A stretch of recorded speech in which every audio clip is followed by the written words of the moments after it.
यही समय प्रभुंग वाक्य आलोचना करने मोर गोटे विषय वस्तु अच्छी ताहा होची स्वर्गीय व्यक्ति ता संगरे स्वर्ग और स्वर्गर लोक बोली कहि परिबा। ता उपरे मु आपनकु संक्षिप्त भाव में स्वर्गर कथा और स्वर्गर लोकंकर कथा कहवा चाहूँगी। मो बड़ बही उपासनारू ता हूँ 216 पृष्ठार तल गीत कि मन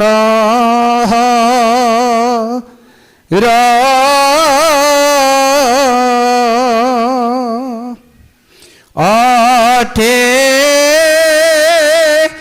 देख मन मोर से मोर पुर कि मन हरा आसे केड़े तम देश बनी पारे की चारम नो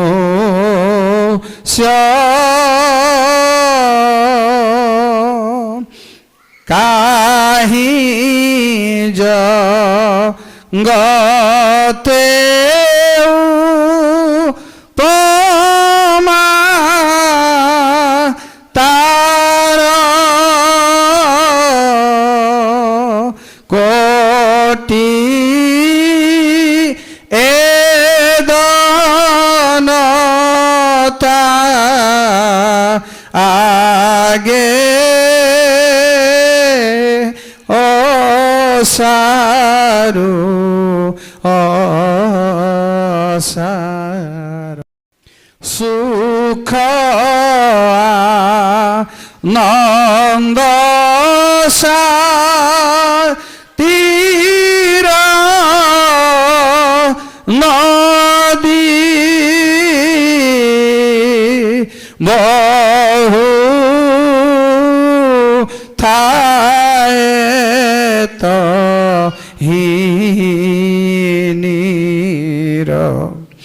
बधी की सुनी माला मृत नीर नासे निशेष सकल तृषादि सतर कि मन हरा अटे देख मन मोर से मोर पुर कि मन हरा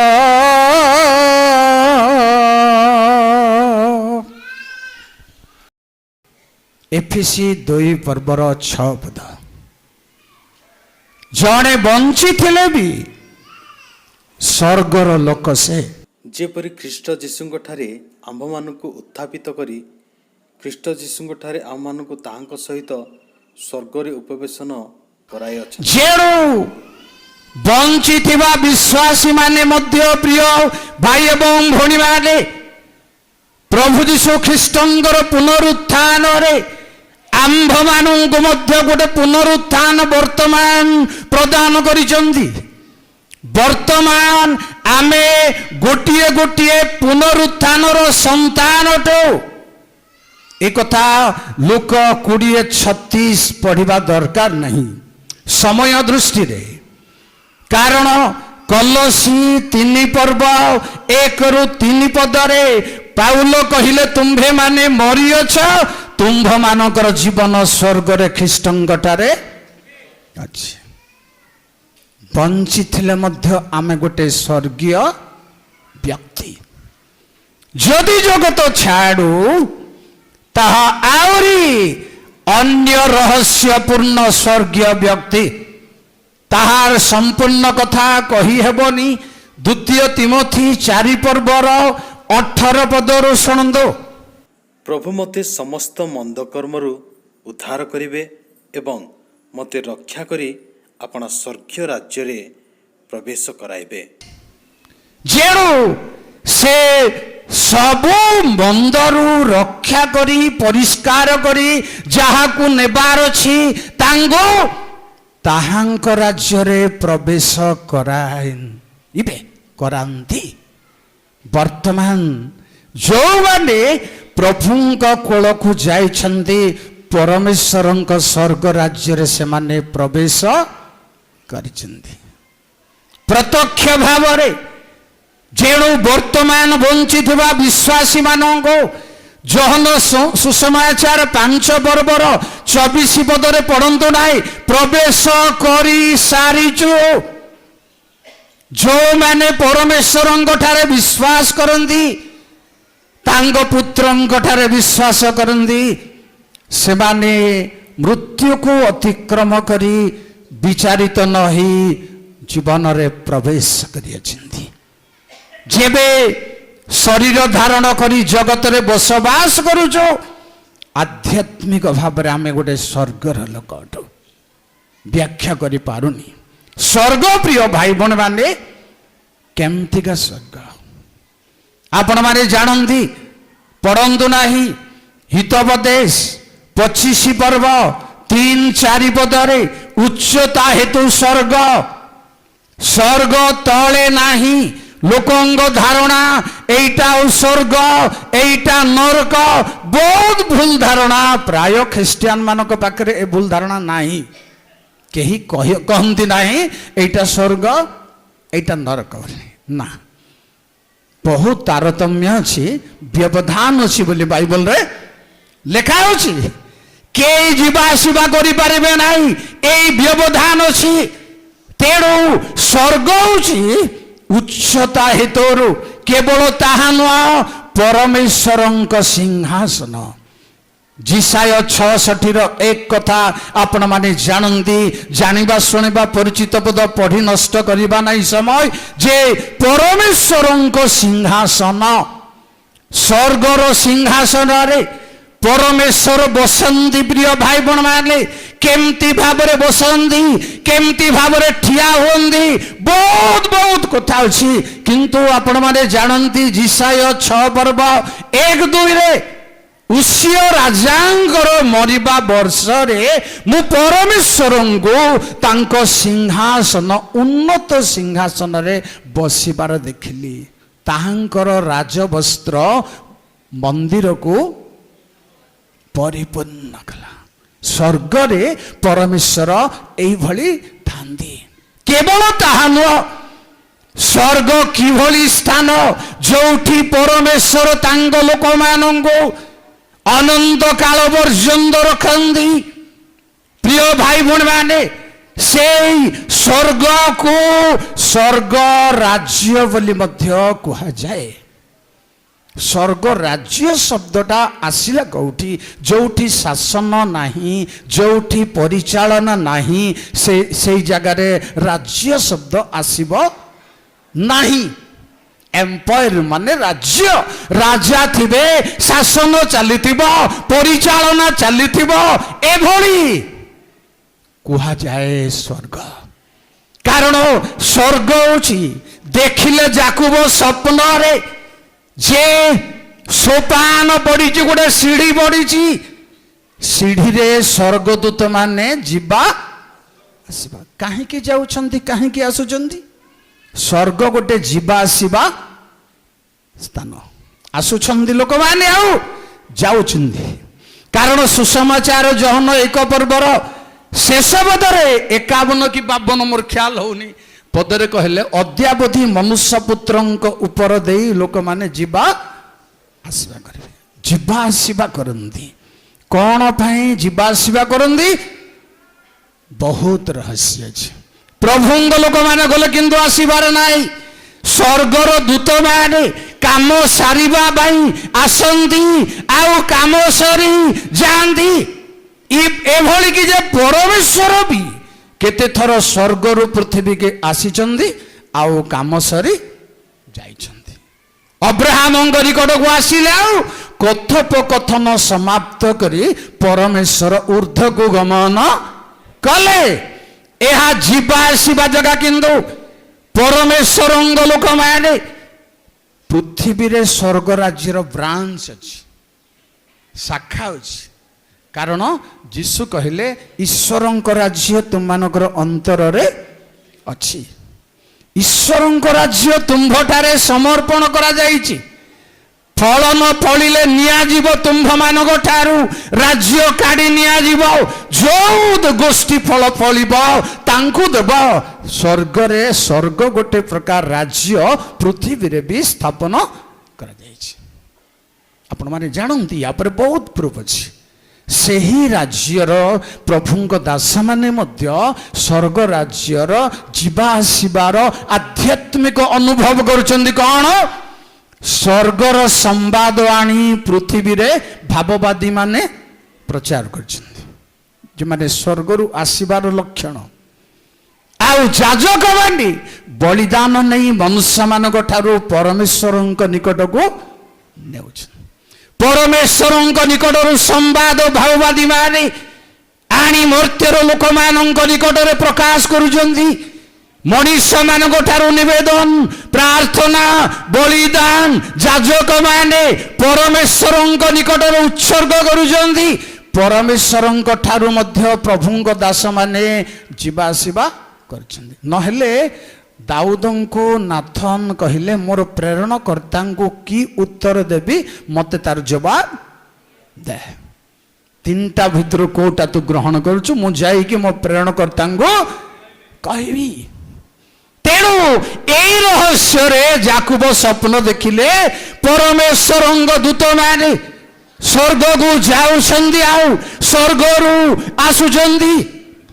ବହୁତ ପ୍ରମାଣ ଅଛି। ସ୍ୱର୍ଗ ରାଜ୍ୟ ଗୋଟେ କେମିତିକା ଆଜ୍ଞା? ଦ୍ୱାର ଖୋଲା ହେଉଥିବ, ଦ୍ୱାର ବନ୍ଦ ହେଉଥିବ। ଶୁଣନ୍ତୁ, ଏଇଟା କିନ୍ତୁ ପଢ଼ିବାର ଅଛି ଆପଣଙ୍କର। ଖୋଲା ହେଉଥିବ, ବନ୍ଦ ହେଉଥିବ।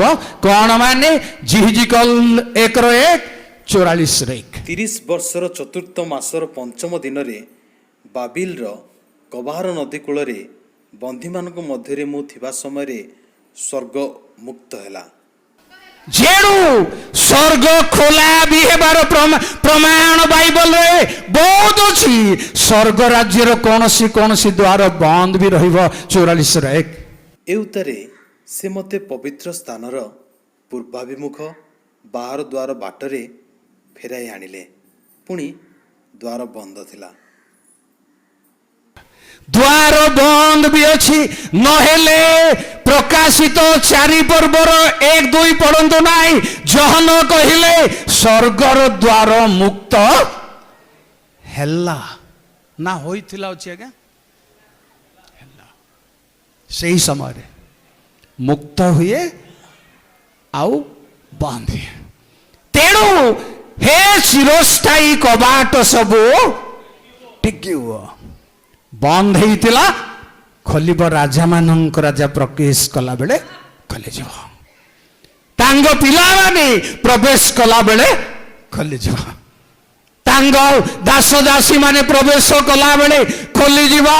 କାରଣ ଆପଣମାନେ ତ ଜାଣନ୍ତି ଯେ ଯିଶାୟ 26 ପର୍ବ 1-2 सत्य पालनकारी धार्मिक गोष्ठी जेमंत प्रवेश करिब तुम्भे माने नगर द्वार मुक्त कर। तेणु स्वर्ग गोटे एमती जगह बंद हेब खोला हेब। बहुत रहस्यपूर्ण कथा अछि किंतु स्वर्ग आ गोटे केमती जगह शुणु टिके गीत संहिता 36:5 कौन कौन केमती परिवेश। हे सदाप्रभु तुमर स्नेहपूर्ण करुणा स्वर्ग रे थाए, तुमर विश्वस्तता गगनस्पर्शी। स्वर्ग रे कौन थाए? स्नेहपूर्ण करुणा। जुआड़े देखिले भी परमेश्वरंग स्नेहपूर्ण करुणा। प्रिय भाई भौणी माने ए आउची स्वर्गर महत्व। जुआड़े आपण देखिबे परमेश्वरंग स्नेहपूर्ण करुणा ही रहिबो। तेणु लेखा गला जे परमेश्वरंकर राज्य स्वर्ग रे तांक स्नेहपूर्ण करुणा थाए। पुणी कौन हुए? गीत 85:11 पद। प्रभुंक महत् नाम धन्य हो।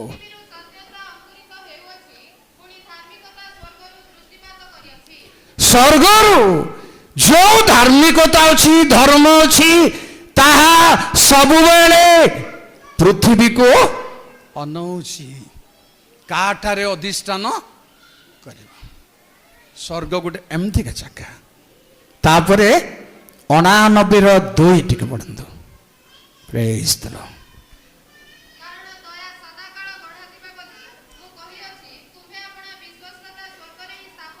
स्वर्ग रे विश्वस्तता स्थापन करा जाइछि। ताहा संक्षिप्त रे मु कहूछि आपनको स्वर्ग रे प्रिय भाई भौणी माने एहा स्थापन करा जाइछि जे विश्वस्तता स्थापन करा जाइछि। पुणी कौन स्थापन करा जाइछि? गीत संहिता 119:89 89 परा 89।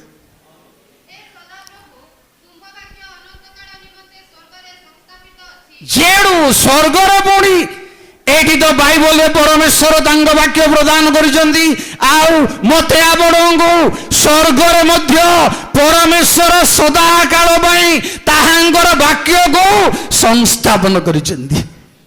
व्याख्यापूर्ण शब्द माने पुणी सुनंदु आपणकर स्वर्ग रे कौन रहस्य अछि। 57 गीत संहितार 3।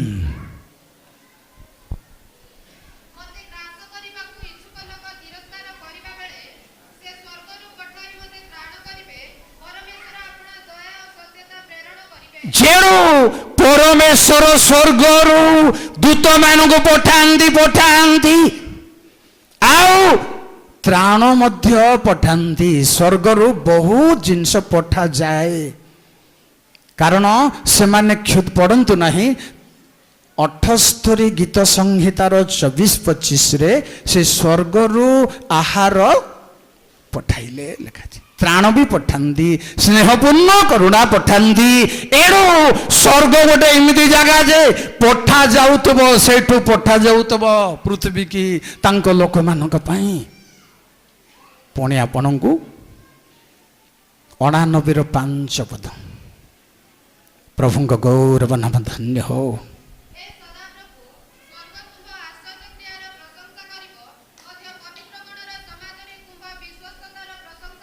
जेणु स्वर्ग गोटे एमती जगह जे सब बेले परमेश्वरंग प्रशंसा परमेश्वरंग प्रशंसा। स्वर्ग रे एमती लोक केही नाई प्रभु मते आरोग्य कर मते सुस्थ कर मते क्षमा कर ए निवेदन करिबा लोक स्वर्ग रे केही नांती। कारण स्वर्ग राज्य एपरि स्थान। गीत 50:6 प्रभुंक नाम रे जय हो।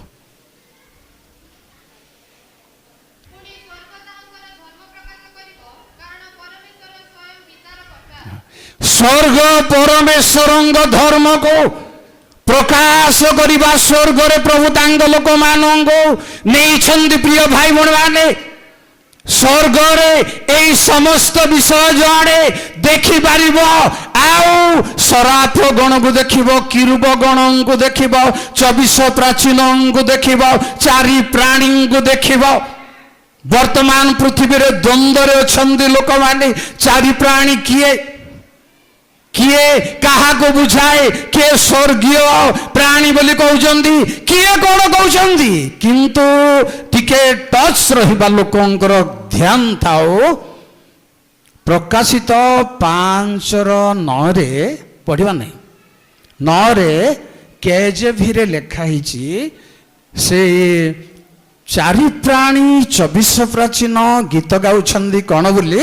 ତୁମ୍ଭେ ସେହି ପୁସ୍ତକ ଭାଙ୍ଗିବା ପାଇଁ ବିଜୟୀ ଯୋଗ୍ୟ, ଆଉ ତୁମ୍ଭେ ଆପଣା ରକ୍ତରେ ଲୋକମାନଙ୍କ ଠାରୁ ଆମ୍ଭମାନଙ୍କୁ କ୍ରୟ କରି। ହେଲେ 4 ପ୍ରାଣୀ ଜଣେ ରକ୍ତରେ କ୍ରୟ ହେବା ଲୋକ କି ନା କଣ? କେବଳ KJVରେ, କେବଳ ଓଡ଼ିଆ ପୁରୁଣା ତର୍ଜମାରେ ବର୍ତ୍ତମାନ ସେଟାକୁ ପରିବର୍ତ୍ତନ କରାଯାଇଛି। କୋଉ କାରଣରୁ କରାଯାଇଛି? ସେତେବେଳେ ଲୋକମାନେ ଭୁଲ ଛପେଇବାରୁ କରାଯାଇଛି ନା କଣ ପାଇଁ କରାଯାଇଛି? ମୁଁ ଲେଖିଛି ବାଇବଲ ସୋସାଇଟିକୁ, ପାଇଛି ଉତ୍ତର କଣ? ସେଇଟା ହେଇଯାଇଛି। ସବୁବେଳେ ମୁଁ ଲେଖେ, ମୁଁ ହେଇଯାଇଛି। ଏବେ ତାକୁ ଆଉ କାଟି ହେବ ନାହିଁ। କମିଟି ବସିଲେ ନାହିଁ, ସେଇଟା ତା ବୋଲି କହୁଛନ୍ତି। ତେଣୁ ପ୍ରିୟ ଭାଇ ଭଉଣୀମାନେ, ସେଇ କଥା ଛାଡ଼ନ୍ତୁ। ଆପଣ ମାନେ ଆଉ ବଡ଼ ଲୋକମାନେ ଆର ସିଦ୍ଧାନ୍ତକୁ ଯିବା ପାଇଁ ବୋଲି ମୁଁ ଗୋଟିଏ କଥା କହିଲି। ପ୍ରକାଶିତ 5:9 ସେମାନେ କହିଲେ ତୁମେ ଆମକୁ ରକ୍ତରେ କିଣିଅଛ। ତେବେ ଏମାନେ ମନୁଷ୍ୟ କି? ଚିନ୍ତା କରନ୍ତୁ। ଯାହା ବି ହଉ, ଏମାନଙ୍କୁ ଦେଖିପାରିବେ ଜଣେ ସ୍ୱର୍ଗରେ ଦୂତମାନଙ୍କର ସଂଖ୍ୟାକୁ ଗଣି ନ ପାରିଲେ ବି ତାଙ୍କର ଦଳ, କେତେ ଦଳ, କୋଉ କୋଉ କାମରେ ଅଛନ୍ତି, ତାହା ସବୁ ଜଣେ ଧ୍ୟାନ କରିପାରିବ। ସ୍ୱର୍ଗରେ ତାର ବାସସ୍ଥାନ ଦେଖିପାରିବ। କେବଳ ତାହା ନୁହଁ ପ୍ରିୟ ଭାଇ ଭଉଣୀମାନେ, ସ୍ୱର୍ଗ ଗୋଟେ ଏମିତି ଜାଗା ଯେ ଆମ ପାଇଁ ପରମେଶ୍ୱର ଆଶୀର୍ବାଦ ସ୍ୱର୍ଗରେ ରଖିଛନ୍ତି। ଆମ ପାଇଁ ପରମେଶ୍ୱର ପୁରସ୍କାର ସ୍ୱର୍ଗରେ ରଖିଛନ୍ତି। ଲୁକ 6:23 ଜଲ୍ଦି।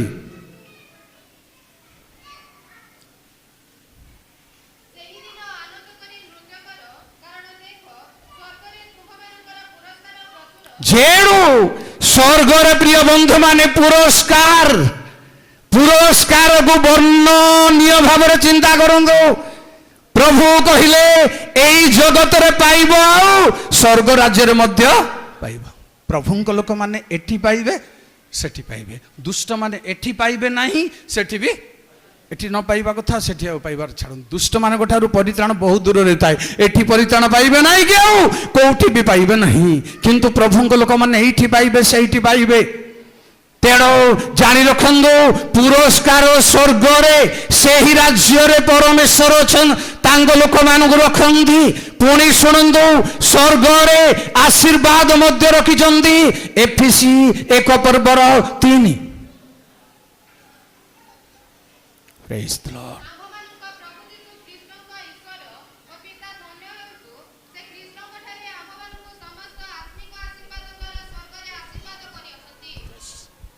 ସ୍ୱର୍ଗରେ ପରମେଶ୍ୱର ଆମମାନଙ୍କ ପାଇଁ ଆଶୀର୍ବାଦ କରିଅଛନ୍ତି।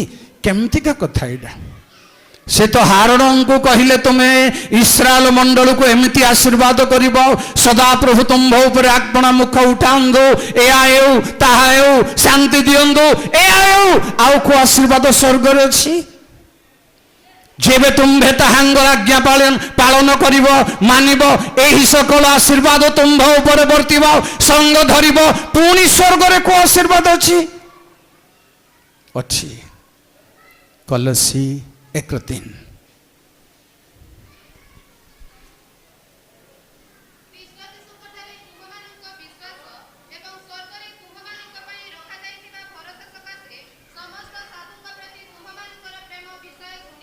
ସ୍ୱର୍ଗରେ ରଖାଯାଇଥିବା କଣ କଣ ବୁଝିଲେ? ଭରସା ଅଛି। ଏଇଠି ତ ଆମର ଭରସା ଅଛି। ପାଉଲ କହିଲେ ବହୁତ ଜାଗାରେ ଲେଖା ଅଛି ଆମର ଭରସା ଅଛି ଏଇଠି, ନ ଦେଖିବା ରାଜ୍ୟକୁ ଯିବା ପାଇଁ ଆମେ ରେଡି ହେଇଯାଉ, ମନରେ ସମ୍ପୂର୍ଣ୍ଣ ଭରସା ଅଛି। ଏଠି ତ ଅଛି, କିନ୍ତୁ ସେଠି ଆଉ କ'ଣ ଭରସା ଦରକାର?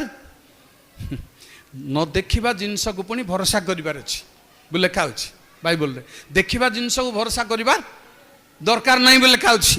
ତେବେ ଏଇଠି ତ ଆମେ ଭରସା ପାଇଛୁ, ଭରସାରେ ଆନନ୍ଦ କର, କ୍ଲେଶରେ ଧୈର୍ଯ୍ୟ, ଧୈର୍ଯ୍ୟରୁ ଭରସା ଦିଏ, ତାହା ତ ଏଇଠି ପାଇଛୁ।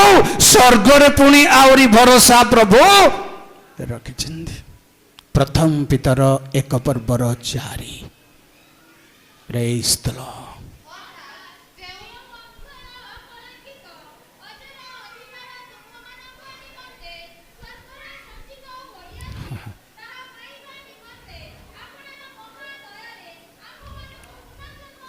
ଯେଣୁ ସ୍ୱର୍ଗରେ ପ୍ରିୟ ଭାଇ ଭଉଣୀମାନେ ନିଷ୍କଳଙ୍କ ଅଜର ଅଧିକାର ଯେଉଁମାନେ ଯାଆନ୍ତି ସେମାନେ ସେ ଅଧିକାର ପାଆନ୍ତି।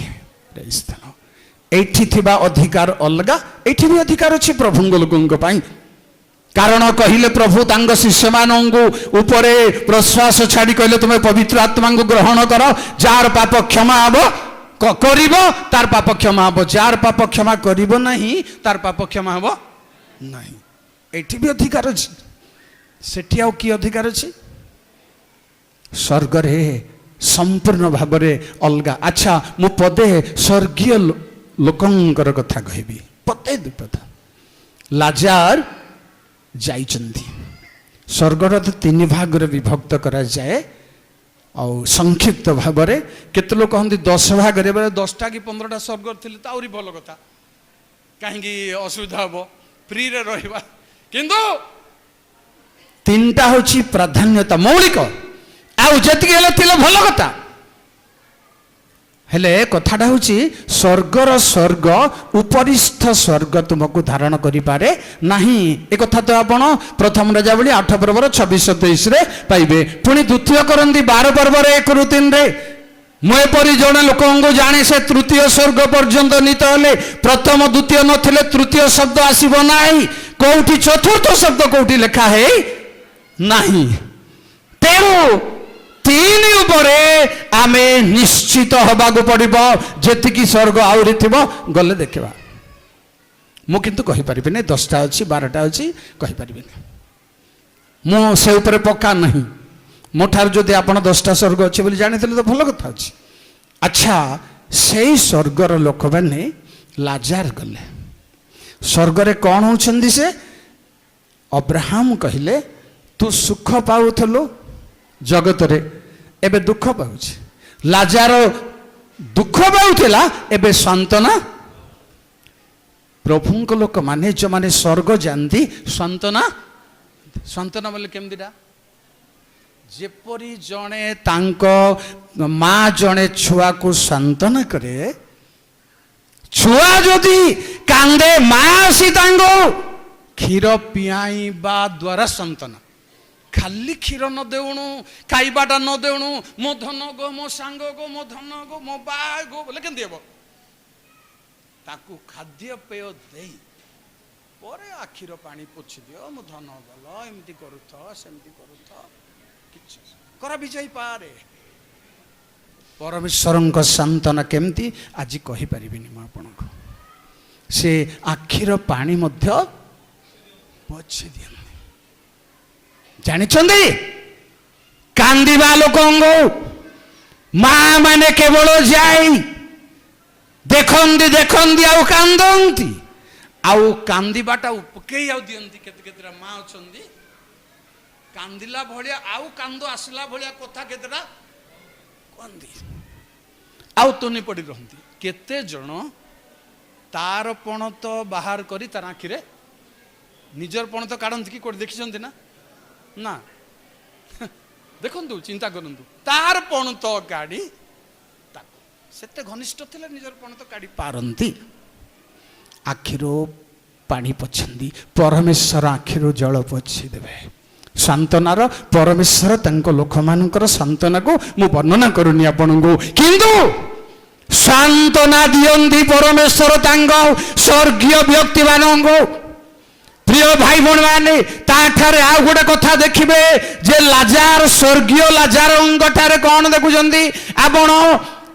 ଧନୀ ସହିତ ଅବ୍ରାହମ ଏତେ ଯୁକ୍ତି ତର୍କ ହେଲେ ମଧ୍ୟ ଲାଜାର, ହଁ ହଁ ଅବ୍ରାହମ, ହଁ ପିତା, ସେ ମତେ ଏମିତି କରିଥିଲା, ଆମେ ହେଲେ କଥା ଆଉ ଟିକେ ଟାଇଟ୍ ହେଇଯାଉ ବୋଲି ମିଶେଇ ଦେବା ପୁଣି ନା, ଚୁପ୍। ସ୍ୱର୍ଗୀୟ ଲୋକମାନେ ଶିଖିବାର ଅଛି, ଯାହା ହେଲେ ବି ମୁଖକୁ ଲଗାମ ଦେଇ ଟିକେ ଧୈର୍ଯ୍ୟ ଧରି। ତେଣୁ ସେ କୋଳରେ ବସିବା ଲୋକ, ଗହଣରେ, କୋଳ ବୋଲେ ଗହଣକୁ ବୁଝାଏ। କୋଳରେ ବୋଲେ ଆକୁ ଧରିବେ, ତାକୁ ଧରିବେ, ତାକୁ ଧରିବେ। ଅବ୍ରାହମ କେତେ ଲୋକ ଏମିତି କୋଳ ଦେବେ ଆଜ୍ଞା? କୋଳ ବୋଲେ ଗୋଡ଼ ଉପରେ, ଜଙ୍ଘ ଉପରେ ନୁହଁ, ତାର ଗହଣରେ, ତାର ତତ୍ତ୍ୱାବଧାନରେ। ତେଣୁ ସେ ନୀରବ ସ୍ୱର୍ଗର ଲୋକମାନେ କେ ଏଇ ଯୁକ୍ତି ତର୍କରେ ନୀରବ ରୁହନ୍ତି, ତା ସମ୍ବନ୍ଧୀୟ କଥାରେ ନୀରବ ରୁହନ୍ତି।